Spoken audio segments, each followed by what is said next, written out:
Shalom Bapak Ibu, kembali bersama dengan kami dalam program 5 menit penuh harapan. Kita mau melanjutkan pembelajaran kita. Ini masuk bagian selanjutnya Bapak Ibu, bagaimana kita bisa melihat luka batin pada diri kita atau pada orang lain.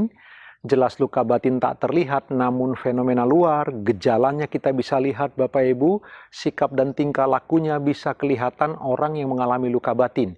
Nah, kita masuk bagian selanjutnya Bapak Ibu yang dikasihi Tuhan. Beberapa orang dengan luka batin, mungkin dia tidak bisa mengingat sebagian atau seluruh pengalaman mereka. Ada yang dia terluka batinnya, terluka dalam, tapi dia tidak tahu sebagian atau seluruhnya dari peristiwa kenapa dia mengalami luka batin yang seperti itu. Nah, orang yang seperti ini sangat menyakitkan luar biasa. Kenapa Bapak Ibu? Karena dia lupa. Dia tidak sanggup mengingat semua peristiwa, tapi dia tahu ada luka batin dalam dirinya. Dia mau cerita, padahal bercerita itu menolong. Dengan terbuka kepada konselor, barangkali itu bisa meringankan dia. Tetapi karena orang ini lupa, Bapak Ibu yang dikasihi Tuhan, apa latar belakang yang melatar belakangi dia mengalami luka batin yang begitu serius, Bapak Ibu yang dikasihi Tuhan. Nah, orang ini jadi jauh lebih sulit. Dia seperti terjebak. Dia tahu dia luka batin, dia tidak tahu apa penyebabnya dia luka batin. Dia tahu ada emosi-emosi yang terluka sangat serius, tapi dia tidak tahu kenapa emosi itu terluka di dalam jiwanya. Itu sebabnya orang seperti ini mengalami jebakan yang luar biasa bagi dirinya sendiri. Lalu apa solusinya Bapak Ibu? Tidak ada cara lain. Tuhan Yesus memberi nasihat yang luar biasa. Marilah datang kepadaku yang letih lesu dan berbeban berat. Aku akan memberi kelegaan kepadamu. Lalu kemudian dilanjutkan, pikulah kuk yang kupasang. Dia berkata demikian. Kalau begitu Bapak Ibu yang dikasihi Tuhan, jika ada di antara Bapak Ibu yang menyaksikan YouTube ini, 5 menit penuh harapan ini, atau saudara yang Bapak Ibu ketahui, atau mungkin anak keluarga yang Bapak Ibu tahu, mereka punya luka batin yang serius, tapi mereka tidak pernah tahu apa penyebab dari luka itu.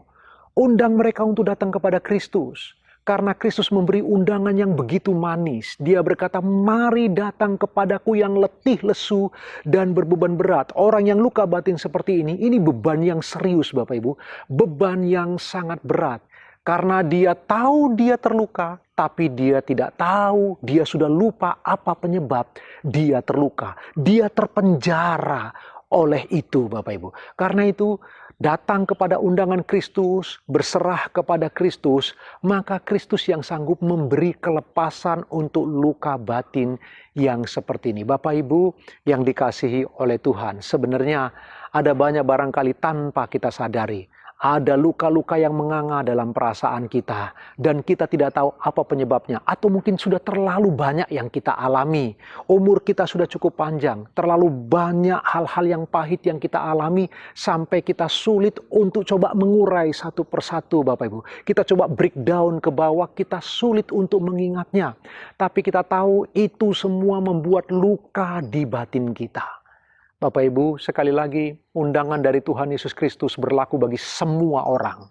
Datang kepada Kristus. Yesus berkata, mari datang kepadaku yang letih lesu dan berbeban berat. Aku akan memberi kelegaan kepadamu. Tuhan Yesus siap memberi kelegaan kepada mereka yang berbeban berat oleh karena luka batin, oleh karena perasaan yang terluka dengan serius. Coba pikirkan bagian ini Bapak Ibu, renungkan undangan Kristus ini dengan serius Bapak Ibu yang dikasihi Tuhan, dan kita akan belajar bersama-sama, kita bertumbuh bersama-sama, kita dipulihkan bersama-sama. Pikirkan kebenaran firman Tuhan Bapak Ibu sambil Bapak Ibu beraktivitas. Tuhan Yesus memberkati.